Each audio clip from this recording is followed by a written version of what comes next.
Hi and welcome. I am here today with Oppo Find X2 Pro and I'll be showing you how to get an iPhone keyboard on this phone.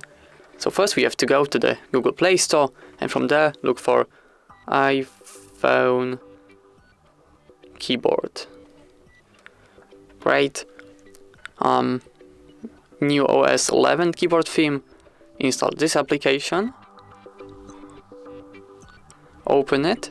Now we'll have to we have to install another application, Emoji Keyboard. Tap on install and again install.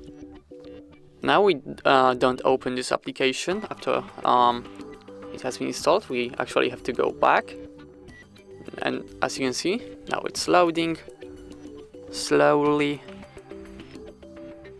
Okay, tap on apply. Enable emoji keyboard. Simply tap on emoji keyboard and click on activate. Then select emoji keyboard. Now tap on the X in the top right corner. It's hard to spot, but it's there. And now, as you can see, we get this iOS keyboard on our phone.